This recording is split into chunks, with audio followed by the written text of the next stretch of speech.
One word to describe yourself. Fun loving and a happy person. Acting અને politics બેમાંથી કોઈ પણ એક ચૂઝ કરવાનું થાય તો? બહુ ટફ ક્વેશ્ચન છે, પરંતુ હું પોલિટિક્સ કહીશ.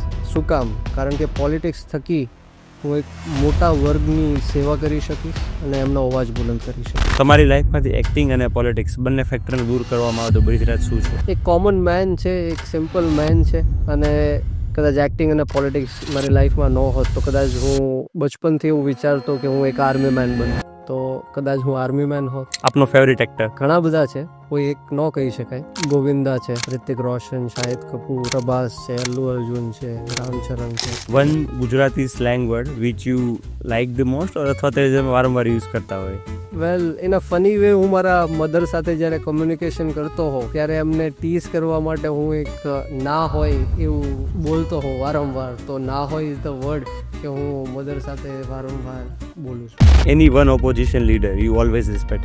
અટલ બિહારી વાજપેયી. બ્રિજરાજને ઇલેક્શન રિલીઝમાં વધારે મજા આવે કે થિયેટરમાં? એમ જોવા જઈએ બંને સેમ વસ્તુ છે. ઇલેક્શન રિલીઝમાં આપણે સ્પીચ આપતા હોઈએ તો એક મોટા માસને આપણે સંબોધિત કરતા હોઈએ, એમના સુધી મેસેજ પહોંચાડતા હોઈએ, અને થિયેટર બી એ જ વસ્તુ છે. ઓડિયન્સને તમે એક સોશિયલ મેસેજ સાથે તમે જે નાટકો પ્લે કરો છો એમના માધ્યમથી પણ તમે એને ઇન્ફોર્મેશન આપી શકો. તો બંને સેમ વસ્તુ છે, તો હું બંને પ્રિફર કરીશ. આમ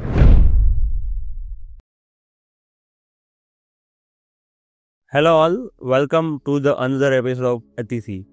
આજના આપણા અતિથિ એટલે કહી શકાય કે જેઓ પોતે યુથ આઇકોન છે, એક્ટર છે, લીડર છે, સોશિયલ વર્કર છે, કમ્યુનિટી લીડર છે, યુથ આઇકોન ઓફ પોલિટિશિયન્સ, અથવા કહેવાય કે જે પોલિટિક્સમાં પણ પોતે એક યુથ આઇકન બનીને ઉભરી રહ્યા છે, એવા આપણું ભાવનગરનું ગૌરવ કહી શકાય. અને કદાચ કહી શકાય કે કોળી સમાજનું પણ એક ગૌરવ છે કે જે લોકો એમને ચાહે છે અને એમને માને પણ છે. તો એવા આજના આપણા અતિથિ એટલે કે બ્રિજરાજ સોલંકી. વેલકમ બ્રિજરાજભાઈ. થેન્ક યુ સાગરભાઈ. સો જેમ મેં ઇન્ટ્રોડક્શનમાં કીધું કે યુ આર મલ્ટી પર્સનાલિટી, કે you are also doing multiple things at a time. જેમ કે તમે એક્ટિંગ કરો છો, પોલિટિક્સમાં પણ છો, સોશિયલ વર્કર પણ છો, કમ્યુનિટીઝને અલગ અલગ હેલ્પ પણ કરો છો. કોઈ પણ વસ્તુ તમારી સામે બનતી હોય તમને લાગે કે નથી, આ વ્યવસ્થિત નથી થઈ રહી, તો એની સામે અવાજ પણ ઉઠાવો છો. સો આ બધી પ્રતિભાઓમાં શરૂઆત કરીએ બાળપણથી, કે કેવી રીતે અને ક્યાં આ રસ્તો કેવી રીતે મળી આવ્યો તમને આખો? જી, સૌ પ્રથમ તો રનર એપના માધ્યમથી જે કોઈ દર્શક મિત્રો આ પોડકાસ્ટ જોઈ રહ્યા છે એમનું હું આ તકે ખૂબ ખૂબ સ્વાગત કરું છું, અને સ્પેશિયલી આપનો ખૂબ ખૂબ આભાર વ્યક્ત કરું છું કે રનર એપના માધ્યમથી ભાવનગરની અંદર તમે જે સારી સારી પર્સનાલિટીઝ હોય એને લોકો સુધી પહોંચાડવાનું કામ કરી રહ્યા છો. એમનું જે જીવન છે, એમની જે શરૂઆત છે, એમનું જે સક્સેસ છે, એમને લોકો સુધી પહોંચાડવાનું આપ કામ કરી રહ્યા છો. એક ખૂબ જ સારી વાત છે. એઝ અ યુથ મને બહુ ગર્વ થાય છે કે આપે આ સ્ટાર્ટઅપ કર્યું ભાવનગરની અંદર, અને અત્યારે ખૂબ જ સારી રીતના ચાલી રહ્યું છે. તો આપને પણ ખૂબ ખૂબ અભિનંદન અને થેન્ક યુ મને અહીંયા બોલાવવા માટે. આપે જેમ વાત કરી એમ કે સોશિયલ લીડર બી છું, પોલિટિશિયન બી છું, એક્ટર બી છું. ઘણી બધી વસ્તુઓ એક સાથે થઈ રહી છે, અને મારા જીવનની શરૂઆત ક્યાંથી થઈ અને આ પ્લેટફોર્મ કઈ રીતના પ્રાપ્ત થયું. તો ફર્સ્ટ ઓફ ઓલ કે હું એક બહુ જ સામાન્ય પરિવારમાંથી બિલોંગ કરું છું, મીડિયમ ક્લાસ ફેમિલીમાંથી આવું છું, અને પહેલાંથી જ મારા જે ફાધર સાહેબ છે એમને જે ગરીબ લોકો છે, જે જરૂરિયાતમંદ લોકો છે, એમની માટે કંઈક કરવાની ભાવના પહેલાંથી જ, જ્યારે હું કહીશ કે કંઈ જ નહોતું, જ્યારે જોબ કરતા ત્યારે બાઇક લઈને 2-5 લોકો ગામડે ગામડે જઈને લોકોને સમજાવતા, લોકોને વ્યસનમુક્ત કરવાના પ્રયત્ન કરતા, લોકોમાં શિક્ષણ કેમ આવે, શિક્ષણથી કેમ એનું ઘર ચાલે, રોજગાર કેમ પ્રાપ્ત થાય, એમની માટે બહુ જ સંઘર્ષ કરેલો. ત્યારબાદ એમને બી જરૂરી લાગ્યું કે ભાઈ અત્યારે હવે સમાજ છે, અન્ય સમાજના પણ લોકો જે પછાત રહી ગયા છે, વંચિત રહી ગયા છે, જે વ્યસનોથી ઘેરાઈ ચૂક્યા છે, શિક્ષણ પ્રાપ્ત નથી કરી ચૂક્યા, તો એમની માટે એક હવે સંગઠન બનાવવું પડશે, અને સંગઠનના માધ્યમથી, સોશિયલ એક્ટિવિટીઝના માધ્યમથી એ લોકો સુધી પહોંચીને એમને મદદરૂપ થવું પડશે. અને સાથોસાથ સરકાર સુધી એમનો અવાજ પણ પહોંચાડવો પડશે. જે અન્યાય અને અત્યાચારો જે થઈ રહ્યા હતા ગામડાઓમાં લઈ લો કે અલગ અલગ જગ્યાઓમાં લઈ લો, ત્યારે અમે વીર માનધાતા સંગઠન બનાવ્યું, જેમાં આપ કદાચ જાણતા હશો કે ખૂબ જ સારી એવી સોશિયલ એક્ટિવિટીઝ છેલ્લા 11-12 વર્ષથી અમે કરી રહ્યા છીએ. એમાં હું કહીશ કે સૌથી મોટું અમારું જો કાર્યક્રમ હોય તો એ સમૂહ લગ્ન છે.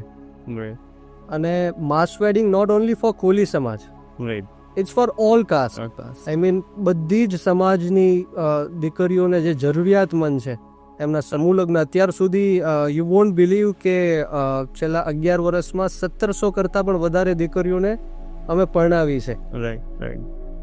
તો બહુ જ હું લકી ફીલ કરું છું કે મારા ફાધર સાહેબે આજે સ્ટાર્ટ કર્યું અને હું પણ એનો એક પાર્ટ છું. અને વ્યસન મુક્તિનું મેં જેમ તમને કીધું કે બહુ જ મોટું કેમ્પેન અમે ચલાવીએ છીએ સમગ્ર ગુજરાતની અંદર. કેમ કે ફાધર સાહેબ એવું માને છે કે આજે પછાત લોકો છે એ પછાત એટલા માટે રહી ગયા છે કારણ કે એમની આજુબાજુ વ્યસનો છે. આપને જેમ ખ્યાલ છે કે ગુજરાત છે એ આઈ મીન બેન છે, આલ્કોહોલ ઉપર બેન છે, પરંતુ આજે આપણે જોઈએ તો આપણે ફેક્ટ છે કે પાણીની જેમ દારૂ વેચાય છે. અને જે ગરીબ માણસો, જે પછાત લોકોના જે એરિયાસ છે એમની આજુબાજુમાં તો બહુ મોટી પ્રમાણમાં વેચાય છે. તો એક પ્લેટફોર્મ સેટ થયું. લોકો જ્યારે પોલીસ સ્ટેશનથી ડરતા હોય, હોસ્પિટલ્સથી ડરતા હોય, ડૉક્ટરથી ડરતા હોય, તો ફાધર સાહેબ એક એવું માધ્યમ બન્યું જ્યાં લોકો એમની પાસે આવે અને ફાધર સાહેબ એમની રજૂઆત કરે અને એમના જે પ્રશ્ન છે એ સોલ્વ કરે. પણ અત્યાર સુધી ટુ બી ફ્રેન્ક સત્યનો સાથ દીધો છે હંમેશા. કોઈ પણ ખોટા લોકો આવતા હોય પ્રશ્ન લઈને તો એમને ડિરેક્ટલી જ ના પાડી દઈએ છીએ કે ભાઈ અમે દારૂની બાબતમાં કોઈને ભલામણ નહીં કરીએ, અમે કોઈ જુગારની બાબતમાં ભલામણ નહીં કરીએ. તમારું કોઈ એડ્યુકેશનમાં અટકતું હોય, પોલીસ સ્ટેશનમાં અટકતું હોય, હોસ્પિટલમાં અટકતું હોય તો ઓન ધ સ્પોટ ફોન કરી દે છે અને એમનું કામ પણ થઈ જાય છે. તો એક આ માધ્યમથી અમે જાહેર જીવનમાં આવ્યા અને સ્લોલી એવી જરૂર લાગી. સમાજે પણ કીધું કે હવે એક એવા પ્રતિનિધિત્વનું જરૂર છે કે જે રાજકીય રીતના પણ સમાજને એક માર્ગદર્શન પૂરું પાડે. તો આ જ એક જર્ની છે અને પહોંચ્યા છીએ. સો આપણે વાત કરી કે આપ સમાજ સેવા જેને કહી શકાય, સમાજ સેવા એઝ ઇન કે સોશિયલ હેલ્પ, જે લોકોને જે જગ્યાએ જરૂર પડતી હોય તે પ્રતિનિધિત્વ કહી શકાય કે એક સ્ટ્રોંગ રેફરન્સ એ પણ પૂરો પાડો છો. તો સમાજ સેવા અને રાજકારણ એટલે કે પોલિટિક્સ, આ બંને કેટલા જુદા છે અને બંનેની કહી શકાય કે બંનેમાં વર્તવાની એટલે કે બિહેવ કરવાની રીત કેટલી અલગ હોય છે? જી, આ બંને વસ્તુ હું માનીશ કે બહુ જ અલગ છે.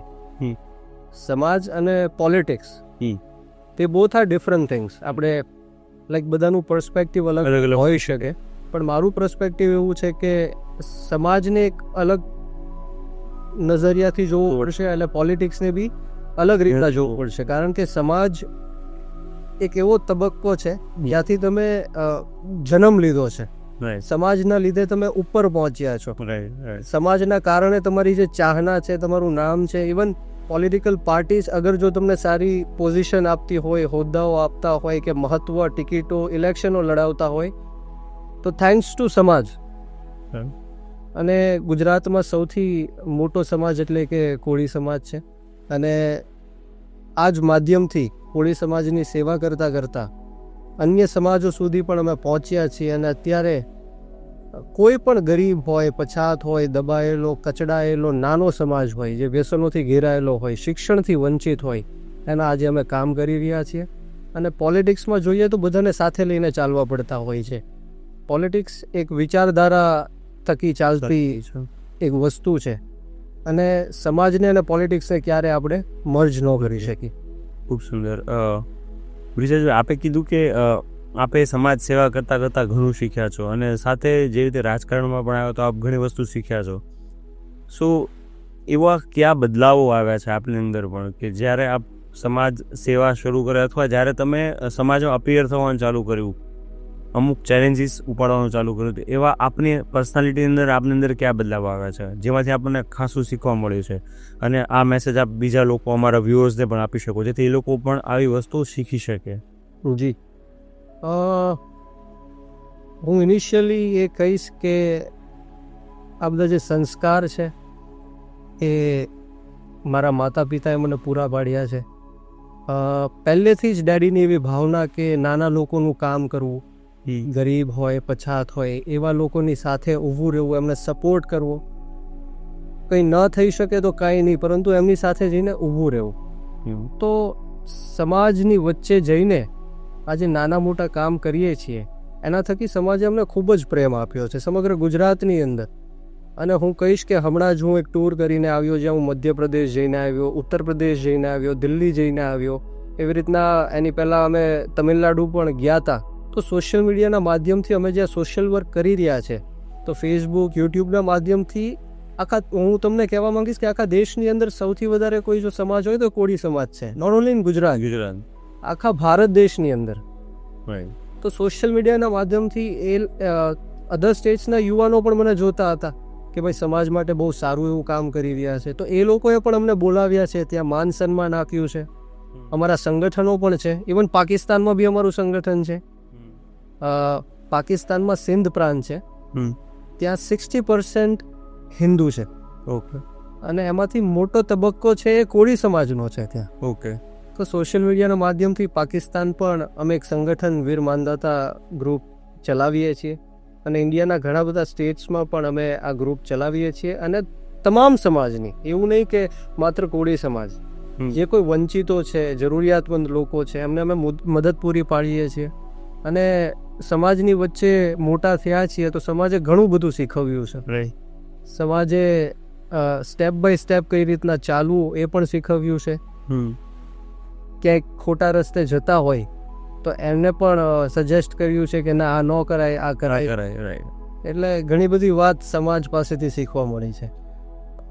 આપણે વાત કરી સમાજ સેવા અને પોલિટિક્સની, પણ હવે થોડું ટ્વિસ્ટ કરી અને આપણા લુક અને પર્સનાલિટી ઉપર આવીએ કે હંમેશા લોકો આપના લુક અને પર્સનાલિટી એપ્રિશિએટ કરતા હોય છે, અને કદાચ મને લાગે છે કે આપનું જે ફેન ફોલોઈંગ છે એ પણ એના લીધે જ હશે.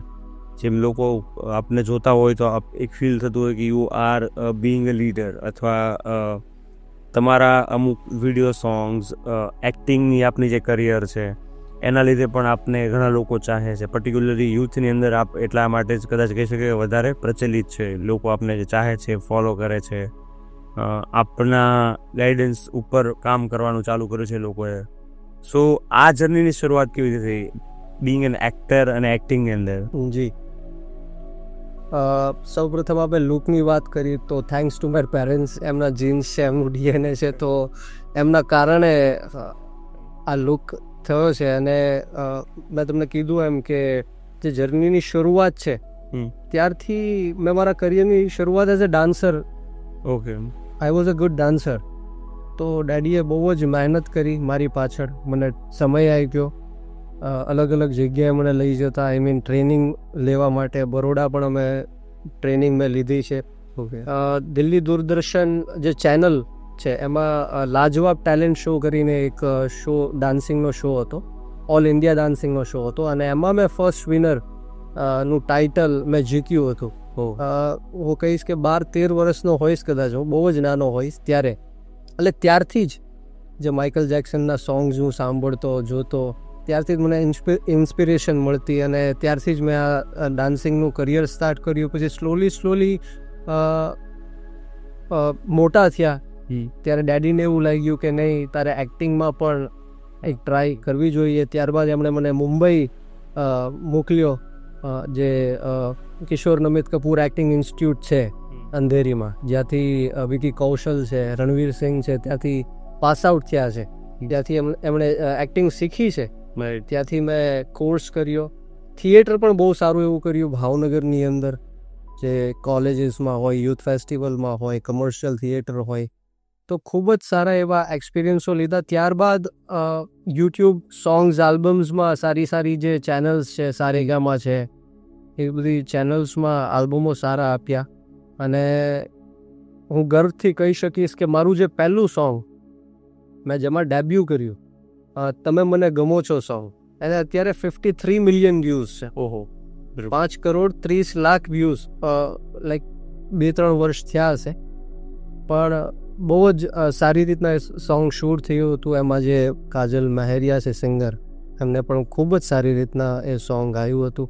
શબ્દ પણ ખૂબ સારા, ડિરેક્શન પણ ખૂબ સારું, અને બધી જ રીતના ઓવરઓલ બહુ સારું એવું સોંગ, અને અત્યારે 53 મિલિયન સુધી પહોંચ્યું છે, તો એ ખૂબ જ સારી વાત છે. જેમ આપે કીધું કે આપને પહેલેથી એક્ટિંગ, આર્ટની બધી વસ્તુઓ પસંદ છે, સો નેક્સ્ટ ફ્યુ યર્સની અંદર આપ એક્ટિંગ ક્ષેત્રે ભાવનગર માટે શું કરવા માગો છો?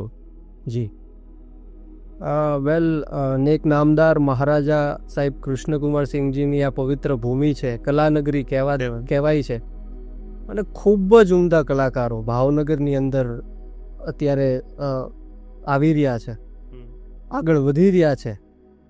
ઘણા બધા કલાકારો એવા છે કે not only in acting field, બધી અલગ અલગ ફિલ્ડમાંથી તમે જુઓ, બહુ જ કલાકારો, બહુ જ યુવાનો યુવતીઓ કલા ક્ષેત્રે ખૂબ જ આગળ વધી રહ્યા છે. ભાવનગરનું, ગુજરાતનું, ભારત દેશનું નામ રોશન કરી રહ્યા છે. તો હું 100% ઈચ્છીશ કે ભવિષ્યમાં કલાકારોને લઈને એક હું પ્લેટફોર્મ એવું સેટ કરું, જેથી કરીને રિકોગ્નેશન એ લોકોને મુંબઈ સુધી અને નેશનલી મળે. એવી ઈચ્છા ખરી કે આ બધાને ભેગા કરીને એક એવું પ્લેટફોર્મ સેટ કરવું છે, જેથી કરીને એ લોકોને પણ એક ચાન્સ મળે બહાર આવવાનો, અને એ લોકોને પણ કામ કરવાની તક મળે આગળ જઈને. રાઈટ.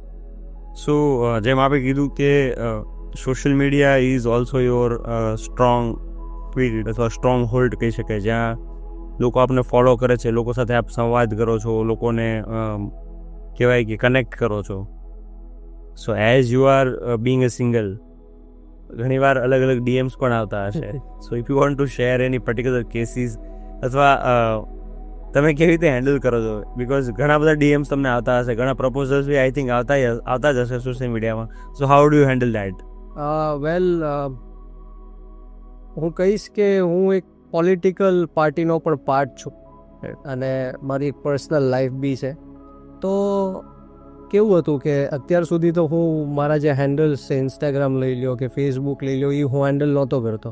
આઈ મીન જે બીજા ટીમ મેમ્બર્સ છે ઇન્સ્ટાગ્રામ, ફેસબુક હેન્ડલ કરતા હોય, અને જે ઇમ્પોર્ટન્ટ મેસેજીસ એમને જે ડીએમ્સ લાગતા હોય એ મારા સુધી પહોંચાડતા હોય. પરંતુ હવે 2-5-6 મહિનાથી મેં મારી પાસે પર્સનલી લઈ લીધું છે, કારણ કે બહુ જ બધા મેસેજીસ યુવાનોના આવતા હોય કે ભાઈ એમને મદદની જરૂર છે, પોલીસ સ્ટેશનમાં જરૂર પડી છે, હોસ્પિટલમાં જરૂર પડી છે. અત્યારે સાયબર ક્રાઇમ્સના બહુ જ કેસીસ વધી રહ્યા છે.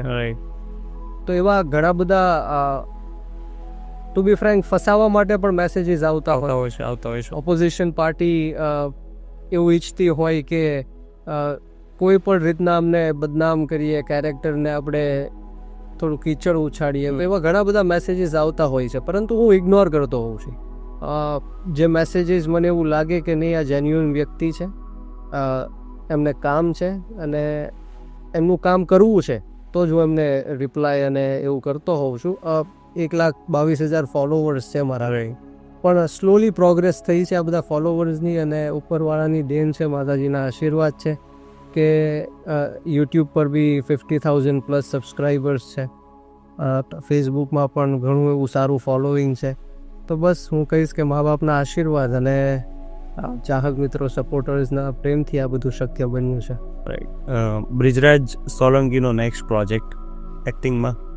જી, ઘણા બધા મેં અત્યારે તો સોંગ્સ, આલ્બમ સોંગ્સ કર્યા, like more than 15 to 20 songs I did on YouTube with different channels.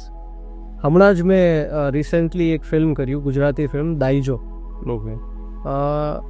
એક દાદા અને દીકરીની એક ખૂબ જ સારી એવી સ્ટોરી છે. હમણાં જ મેં શૂટ એમનું કમ્પ્લીટ કર્યું, અને એક ફિલ્મ ઉપર હું ઘણા સમયથી કામ કરી રહ્યો છું, અને ખૂબ જ કહેવાય ને કે ખૂબ જ સારી એવી ફિલ્મ. ગુજરાતી ઇન્ડસ્ટ્રીમાં કદાચ ફર્સ્ટ ટાઈમ તમે સાઉથ ટચની ગુજરાતી ફિલ્મ જોશો.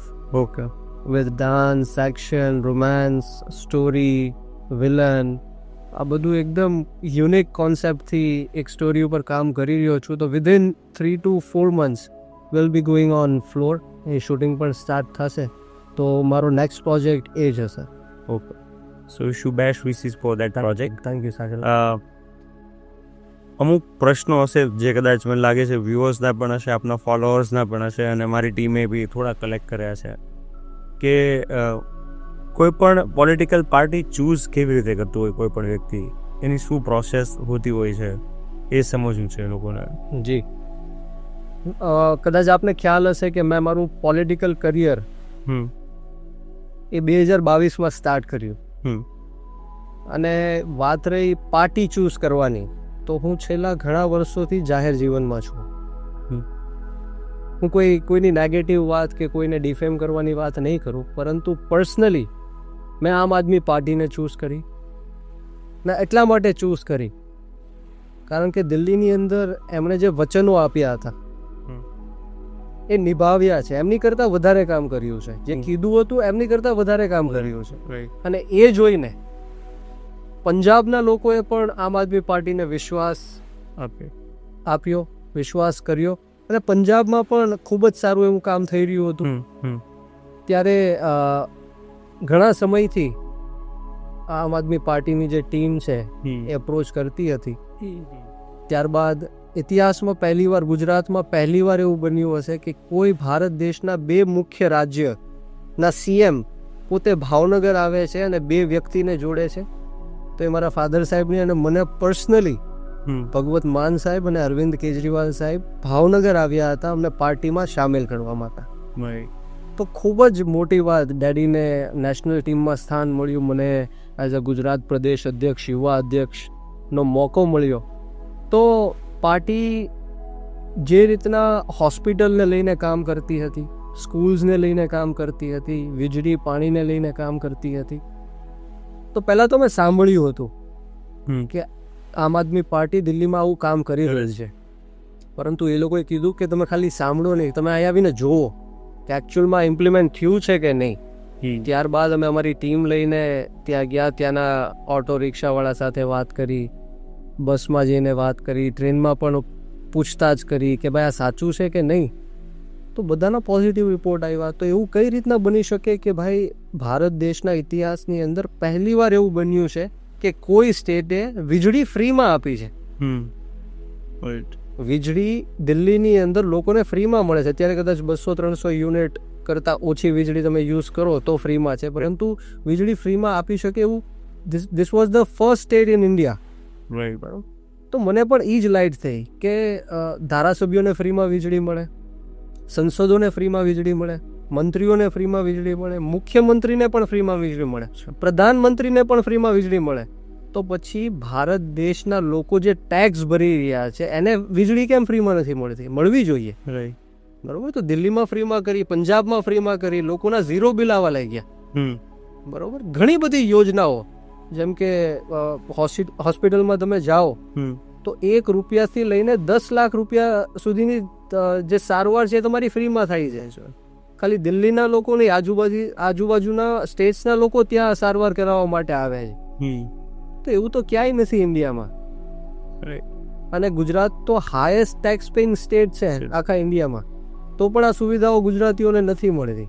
એટલે આ બધી વાતને લઈને અમે ઇમ્પ્રેસ થયા અને સાહેબને મળ્યા. ખૂબ જ સારો એવો સ્વભાવ, ડાઉન ટુ અર્થ માણસ, કોમન મેન, અને વિશ્વાસ આવ્યો. અને ત્યારબાદ અમે આમ આદમી પાર્ટીને જોઈન કરી. આપે અલગ અલગ જેમાં વાત કરીએ કે સોશિયલ સર્વિસીસની અંદર, પોલિટિકલ કરિયરની અંદર પણ આપે આ કામ કર્યું છે. તો એવો કોઈ પર્ટિક્યુલર કેસ કે જે તમને લાગે કે આ બહુ ગંભીર વસ્તુ છે એમ, ખાસ કરીને સામાજિક જીવનમાં, જેમ તમે કીધું કે તમે ગામડે ગામડે પહોંચીને અથવા તમારા અત્યારે કહેવાય કે સમાજની અંદર જે લોકોને આવી હેલ્પ જોતી હોય, ખાસ કરીને ન્યાય માટેની, એમાં આપે મદદ કરી હોય, તો આવો કોઈ પર્ટિક્યુલર કેસ જે તમે શેર કરવા માગતો હોય, જે મદદ કરીને તમને ખુદને એક હાશકારો અનુભવ એનો હોય કે હા આજે મેં એક બહુ સારું કાર્ય કર્યું? જી, મદદરૂપ તો હર હંમેશ થવાના પ્રયત્ન અમે કરતા હોઈએ છીએ, પરંતુ દુઃખની વાત એ છે કે ભારત દેશ એક યુવા દેશ છે. બહુ જ મોટી તાદાદમાં હું કહીશ કે દુનિયામાં કોઈ નેશન એવું નહીં હોય કે જેની પાસે યુથ હશે, પરંતુ ભારત દેશ એક એવું દેશ છે કે જ્યાં સૌથી વધારે યુથ છે. પણ દુઃખની વાત એ છે કે યુવાનો અત્યારે પીડાઈ રહ્યા છે, ત્રાહિમામ પુકારી રહ્યા છે. જે રીતના બેરોજગારીનો જે પ્રશ્ન છે, યુવાનોને જે નોકરીનો પ્રશ્ન છે, એ ખૂબ જ અત્યારે દુઃખદ વાત છે. ત્યારબાદ જે પેપર લીકો થાય છે, પેપર ફૂટવાની જે ઘટનાઓ થાય છે ગુજરાતની અંદર, તેને લઈને આત્મહત્યાઓ યુવાનો જે કરી રહ્યા છે, એ પણ એક ખૂબ જ સિરિયસ મેટર છે. એવા ઘણા બધા મેટર્સ છે, સાયબર ક્રાઇમના મેટર્સ છે, ગેમ્બલિંગ, અત્યારે જે બધી એપ્સ આવે છે, ગેમ્બલિંગના ચક્કરમાં પડીને આત્મહત્યાઓ કરી રહ્યા છે. ખૂબ જ મહત્ત્વની વાત કે અત્યારે જે હેલ્થ સિચ્યુએશન છે યુવાનોની અંદર, આપણે અવારનવાર વોટ્સએપ, ઇન્સ્ટાગ્રામમાં જોતા હોઈએ છીએ કે ડાન્સ કરતાં કરતાં એ હાર્ટ એટેકના કારણે સ્વર્ગવાસ થઈ જાય છે, જેમ કરતાં કરતાં સ્વર્ગવાસ થઈ જાય છે. તો 30 વર્ષની નીચેના યુવાનો જે છે એમને હાર્ટ ઇશ્યુઝ આવવા લાગ્યા છે. તો એમની માટે સરકારે કંઈક વિચારવાની જરૂર છે. અને આવા અનેક અમે મુદ્દાઓ ઉઠાવ્યા છે અને અનેક રજૂઆતો કરી છે, પરંતુ યુવાનોને પણ એક એવી લાગણી અને માંગણી હોય કે કોઈ પણ પાર્ટી અમારી સાથે આવીને આનો એક અવાજ બુલંદ કરે, અને અમે કર્યો છે અને બધાને સેટિસ્ફેક્શન મળ્યું છે. અને ઘણા બધા વિરોધ પ્રદર્શનોમાં કે પછી રેલીઝમાં અમને સક્સેસ પણ મળી છે, જ્યાં સરકારે ઝૂકવું પડ્યું છે. એવા ઘણા બધા મુદ્દાઓ છે. જ્ઞાન સહાયકનો મુદ્દો લઈ લો કે પેપર લીકનો મુદ્દો લઈ લો, કોલેજ યુનિવર્સિટીઝના મુદ્દા લઈ લો, અમે હંમેશ અવાજ એમનો ઉઠાવતા હોઈએ છીએ અને સરકારને વારંવાર ઝૂકવું પણ પડતું હોય છે. રાઈટ. આપે અલગ અલગ જર્નીની વાત કરી, પણ ખાસ આપે કોલેજ જર્નીની વાત નથી કરી. સો આપનું કોલેજ એજ્યુકેશન ક્યાંથી થયું અને કોલેજની કોઈ પર્ટિક્યુલર મેમરી જે આપ શેર કરવા માગતા હોય? જી, મેં સ્કૂલિંગ ભાવનગરમાંથી જ કર્યું અને કોલેજ પણ ભાવનગરમાંથી જ કરી. પહેલાં હું સેન્ટ મેરીઝ સ્કૂલમાં હતો, ત્યારબાદ સિલ્વર બેલ સ્કૂલમાં આવ્યો અને કોલેજ મેં KPS કોલેજમાંથી કરી છે. ખૂબ જ સારી એવી મેમરીઝ કોલેજમાં તો બધાની હોય જ છે. તો એકચ્યુઅલી મેં થિયેટર બી કોલેજમાંથી જ કર્યું. ઓકે. અને અમારા KPSના ત્યારે પ્રિન્સિપલ હતા ભાવેશ જાની, હું એમનું પણ આ પોડકાસ્ટમાં નામ લેવા માંગીશ, કારણ કે હંમેશા એક માર્ગદર્શક રહ્યા છે, શું સાચું શું ખોટું. એમણે કહેવાય ને, તમારા જીવનમાં કોઈ એક એવી વ્યક્તિ હોવી જોઈએ કે જે તમને સાચી સલાહ આપે. એક વ્યક્તિ તો એવી હોવી જ જોઈએ. તો ભાવેશ જાની સર ખૂબ જ સારા એવા પ્રિન્સિપલ હતા અને અત્યારે ડેપ્યુટી રજિસ્ટ્રાર છે યુનિવર્સિટીમાં. તો નોટ ઓનલી મી, કોઈ પણ આવશે એને સત્ય હકીકત જે હશે, જ્યાં જે રસ્તો ચીનશે એ સાચો જ હશે અને એના લાભનો જ હશે. રાઈટ. એવી રીતના કપિલ સોલંકી સર છે, જે અમારા ડ્રામા ટીચર હતા, થિયેટર ટીચર હતા. એમને પણ બહુ જ મારા એક્ટિંગ ફિલ્ડમાં ખૂબ જ હું એમની પાસેથી શીખ્યો છું. અને મેમરીઝની વાત કરું તો ખૂબ જ સારી એવી મેમરીઝ અમે કોલેજ લાઈફમાં કરી છે. હું એક પ્રસંગની વાત કહીશ કે જ્યાં મેં હમણાં જ જોયું આપના રનર એપમાં જગજીતસિંહ વાડે. હા, એ મારા બહુ ખાસ મિત્ર છે અને કોલેજમાં મેં સાથે હતા, થિયેટર બી સાથે કર્યું. તો મારો ને એક જગજીતનો પ્રસંગ છે કે એક સિચ્યુએશન હું તમને નહીં કહી શકું કેમેરાની સામે, પણ એક સિચ્યુએશન એવી ક્રિએટ થઈ કે ત્યાંથી અમારે ભાગવું પડ્યું અને અમે ભાગતા બહાર આવ્યા. એમનું એક્ટિવા હતું અને ભાગવાનું થયું તો એક્ટિવા સ્ટાર્ટ જ ન થયું. પછી અમારે એક્ટિવા દોરીને લઈ જવું પડ્યું અને પછી અમે ભાગ્યા. તો એવી ઘણી બધી મેમરીઝ અને સિચ્યુએશન છે જે હજી પણ યાદ કરીએ તો મજા આવે અને સારું ફીલ થાય. જેમ આપે કીધું કે આપ પણ ભાવનગરથી છો, અને તો બ્રિજરાજ સોલંકી માટે ભાવનગરનું એવું કયું પ્લેસ કે જ્યાં જઈને એને એવું લાગે કે એ સેલ્ફ ઓબ્ઝર્વેશન કરી શકે છે અથવા ખુદની અંદર ઝાંકી શકે છે, એવું કયું પ્લેસ છે ભાવનગર, અથવા એવા કયા સંસ્મરણો અથવા જગ્યાઓ છે ભાવનગરની અંદર? જી, બહુ જ આઉટિંગ કરવાનું હોય, ટ્રાવેલિંગ કરવાનું હોય, બધા અલગ અલગ સ્ટેટ્સમાં જવાનું હોય, પણ તમે જેમ કીધું એમ કે શાંતિ, પીસ ભાવનગરમાં જ મળતી હોય છે. ભાવનગરની તમે કોઈ પણ જગ્યા લઈ લો, ક્યાંય પણ તમે બેઠો શાંતિ અનુભવીએ છીએ. તમે વિક્ટોરિયા પાર્ક લઈ લો, બોટ તળાવ લઈ લો, ઘણી બધી એવી જગ્યાઓ છે, તખતેશ્વર મંદિર લઈ લો. ત્યાં જઈને એક અલગ વાઇબમાં આપણે આવી જઈએ છીએ, શાંતિનો અહેસાસ થાય છે. રિટાયર્ડ લોકોનું પેરેડાઇઝ ભાવનગર કહેવાય છે. એટલે 100% ભાવનગર એક એવી જગ્યા છે જ્યાં શાંતિ મળે છે અને જીવવાની ખૂબ જ મજા આવે છે. રાઈટ. મને લાગે છે એક લાસ્ટ ક્વેશ્ચન છે, બટ કહી શકાય કે આ ક્વેશ્ચન દરેક યુથ માટે ઇમ્પોર્ટન્ટ હશે કે બ્રિજરાજ પોતાની ફિટનેસ કેવી રીતે મેન્ટેન કરે છે. ઓકે, ફિટનેસ માટે હું જિમિંગને માનું છું 100%. હું જીમ પણ કરું છું, પરંતુ હું યુથને કહીશ કે સૌથી વધારે જો આધાર ફિટનેસ માટે રાખતું હોય તો એ તમારો ડાયટ છે. અત્યારના જે કેમિકલ યુક્ત જે બધી વસ્તુઓ માર્કેટમાં મળી રહી છે, વેજીટેબલ્સથી લઈને ફ્રૂટ્સથી લઈને પનીરથી લઈને ઓઇલ્સથી લઈને, એ બધાથી આપણે દૂર રહેવું જોઈએ. ઇન્ટિમેટ ફાસ્ટિંગ કરવું જોઈએ. હમણાં જ મેં આ બધું 2-3 મહિનાથી જ ચાલુ કર્યું છે, કેમ કે મને પણ ત્યારે જ નોલેજ આવ્યું. એટલે ઇન્ટિમેટ ફાસ્ટિંગ એક બહુ મોટો રોલ પ્લે કરે છે આપણા ફિટનેસમાં, બરાબર, જે આપણે આપણા ટેસ્ટ બડ્સ ઉપર કંટ્રોલ નથી કરી શકતા. બરાબર, તો એ ટેસ્ટ છે એ ખાલી 5 સેકન્ડનો જ છે, ખાલી અહીંથી પાસ આઉટ થાય એટલું જ છે, વધારે તો નથી. તો આપણે કંટ્રોલ કરવું જોઈએ. જે જંક ફૂડ છે એમના ઉપર રોક લગાવવી જોઈએ. સારું જે નેચરલ ઓર્ગેનિક વેજીટેબલ્સ છે, ફ્રૂટ્સ છે, એ બધું આપણે કન્ઝ્યુમ કરવું જોઈએ અને લિમિટમાં આપણે ડાયટ લેવો જોઈએ, જેથી કરીને આપણી ફિટનેસ જળવાઈ રહે. અને સાથે સાથે જિમિંગ પણ કરવું જોઈએ આપણા સ્ટ્રક્ચર માટે, આપણી હેલ્થ માટે, ઇમ્યુનિટી માટે. એ પણ જરૂરી છે. તો હું એ ચોક્કસથી કહીશ કે ડાયટ ઉપર ધ્યાન રાખવું જોઈએ. રાઈટ.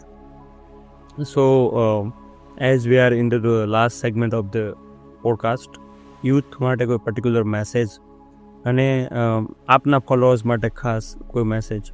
જી, યુથને હું એટલું જ કહેવા માંગીશ કે યુથ અત્યારનું પોલિટિક્સથી દૂર જઈ રહ્યું છે. યુથને એવું લાગી રહ્યું છે કે પોલિટિક્સ બહુ જ એક ગંદી વસ્તુ છે, કીચડ છે, એમાં ખરાબ લોકો હોય. પરંતુ હું ચોક્કસપણે કહેવા માંગીશ કે સારા અને ખરાબ લોકોએ આ દેશની રાજનીતિ મૂકી દીધી, એટલા માટે ખોટા અને ખરાબ લોકોએ આ દેશની રાજનીતિ ઉપર કબજો કરી લીધો છે. આ દેશની રાજનીતિમાં યુવાઓએ આવવું પડશે. 30 વર્ષથી ઓછા યુવાઓએ દેશનું પોલિટિક્સ હાથમાં લેવું પડશે અને જાતે ઉતરીને આ કીચડ સાફ કરવું પડશે. તો જ આપણો ભારત દેશ છે એ મહાન બનશે. અને અત્યારે આપણે જોઈ રહ્યા છીએ કે હિન્દુ મુસ્લિમ્સનું પોલિટિક્સ, મંદિર મસ્જિદનું પોલિટિક્સ. પરંતુ હું યુવાનોને એ જ કહેવા માંગીશ કે આપણી જે હિન્દુ સનાતન ધર્મની સંસ્કૃતિ છે, વસુદેવ કુટુંબકમની વાત કરે છે, એની ઉપર આપણે ચાલવાનું છે. આપણે કોઈ ભ્રમિત નથી થવાનું. આપણે રોજગાર કેમ પ્રાપ્ત કરી શકીએ, આપણું કહેવાય ને રોજી રોટી, કપડાં, મકાન, સ્વાસ્થ્ય, શિક્ષા, વીજળી, પાણી ને પર્યાવરણ, આ મુદ્દાને લઈને જે પાર્ટી આગળ વધે, જે નેતા આગળ વધે, આપણે એને સપોર્ટ કરવા. તમે કોઈ પણ પાર્ટીમાં આવો, આઈ એમ નોટ સેઇંગ કે તમે આમ આદમી પાર્ટીમાં આવો. આમ આદમી પાર્ટી ઇઝ બેસ્ટ, એટલે જ હું આમ આદમી પાર્ટીમાં છું. પરંતુ પોલિટિક્સ કરો, તમે પોલિટિક્સમાં આવવું જોઈએ.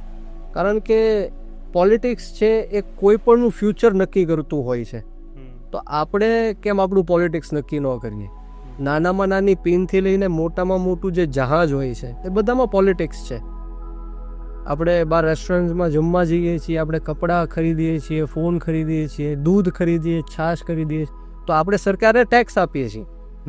તો એ ટેક્સનો ઉપયોગ છે એ સરકાર વ્યવસ્થિત રીતના કરે છે કે નથી કરતી, ધેટ ઇઝ પોલિટિક્સ.